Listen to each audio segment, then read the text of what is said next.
Hello, Assalamualaikum. My name is Muhammad Azim. I'm representative from the group EC2208C. Today I will present about the IDP project to fulfill our fulfillment of our course. Okay. Next.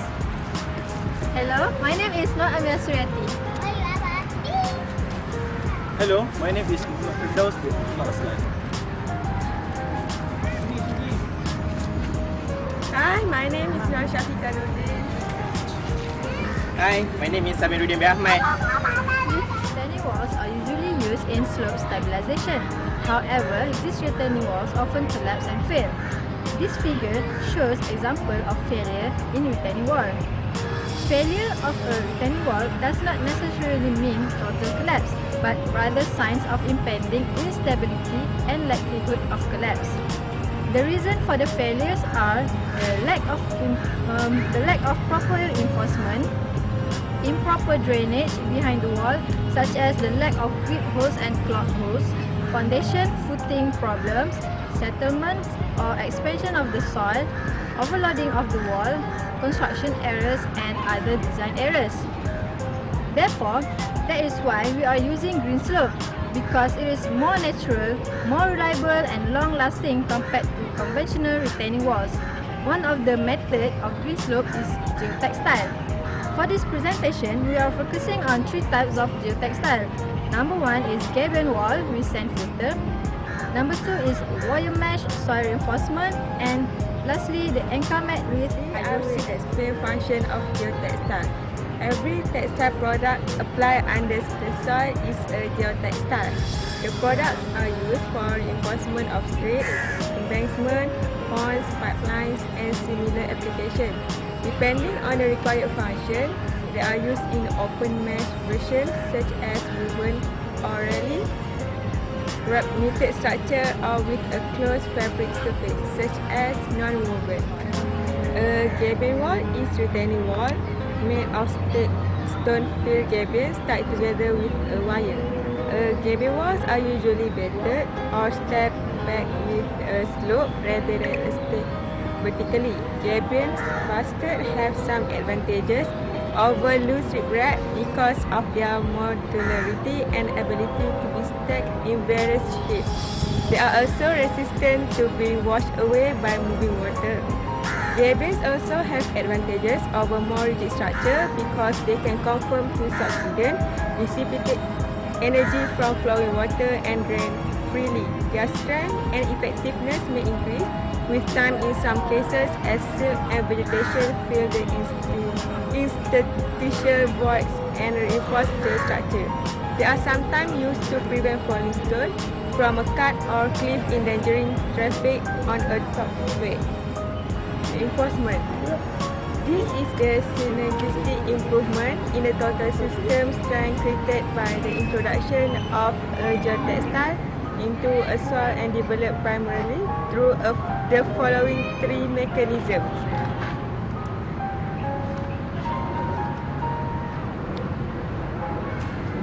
In this method, the structural stability of the soil is greatly improved by the tensile strength of the geosynthetic material.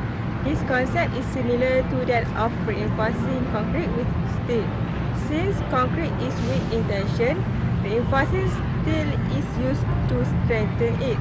Geosynthetic material function in a similar manner as a reinforcing steel by providing strength that helps to hold the soil in place. The mechanism is lateral restraint through interfacial friction between geotextile and soil or aggregate, forcing the potential bearing surface failure plane to develop at alternate higher strength surface membrane type. anchor mat with mat receding.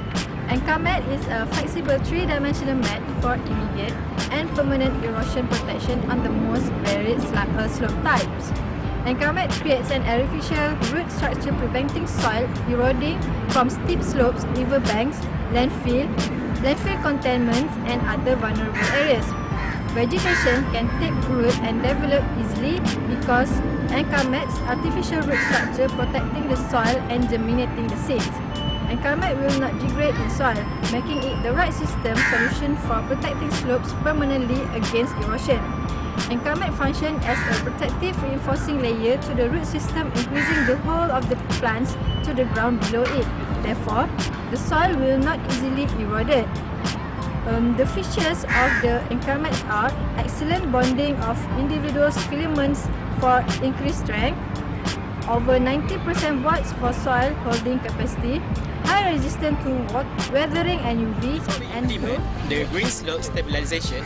We as an engineer need to assess the problem of the slope itself. They have two methods to stabilize the slope, include using a green slope stabilization method. First is a single slope method and the second is double slope method. So let's see the video that I already prepared for you.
in the residue soil in Malaysia are generally induced.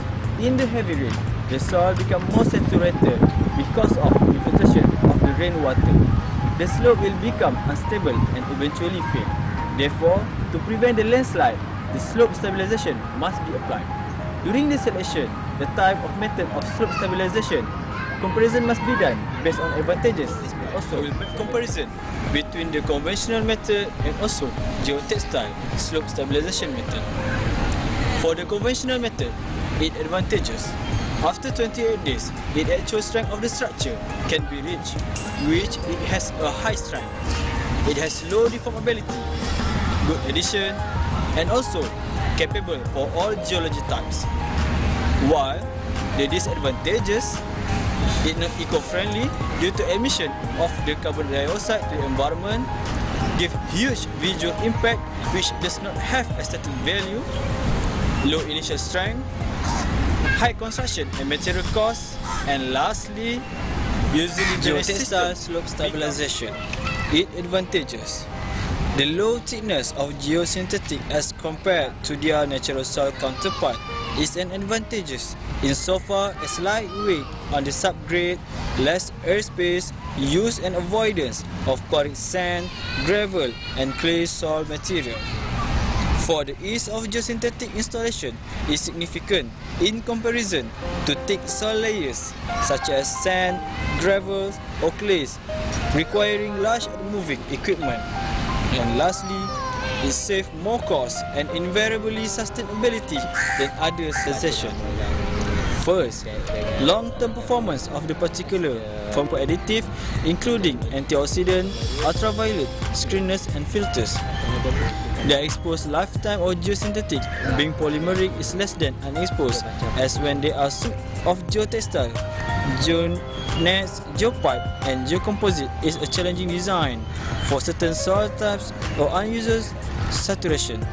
For example, loess soil, fine cohesion dosage, highly turbid liquids and microorganism liquids for farm runoff are troublesome and generally require specialized testing evaluation. And lastly, handling, storage and installation must be assured by careful quality control and quality assurance about which much has. For my view, I will discuss about the case study. Okay, the case study is about the riverbank failure. Riverbank failure can be caused when the gravitational force acting on the bank river exceed the force hold the sediment together to the soil. All river bank experience the erosion, but failure is dependent on the location and the rate at which erosion occurs. River bank failure may be caused by the host water saturation, weight of the water river bank and the vegetation, also tectonic. For example, the mood failure of the river bank, they have three contents. That is once the hydraulic induced failure, hydraulic process at or below of the surface of the water may entrance sediment and directly cause the erosion. And hydraulic toe erosion occur when the flow is in direction at the bank of the bank river and cause highest velocity at the outer edge and the center depth of the water. And second, geotechnical failure. Usually due to the stress on the riverbank exceeding the force the bank can accommodate based on poor water pressure in saturated bank, can reduce the frictional shear strength and of the soil and increase the sliding force of the soil. And third is the tectonic failure. This happen changing in the valley floor slope will influence alluvial river, which may cause the river bank failure and resulting in hazard to the people living there. The second is the cause of failure on conventional reinforcement retaining wall. Total collapse are relatively rare. For example, in a total collapse, the wall will overturn, slides, topless or otherwise cause a massive letting loose of the rated earth with resulting damage above and below the wall. Last but not least, we would like to make a conclusion that implement the green slope way better than implement the conventional method to improve the slope stability because of the high permeability, good infiltration, high durability and flexibility, and also high in the strength. Okay, thank you. End of our video.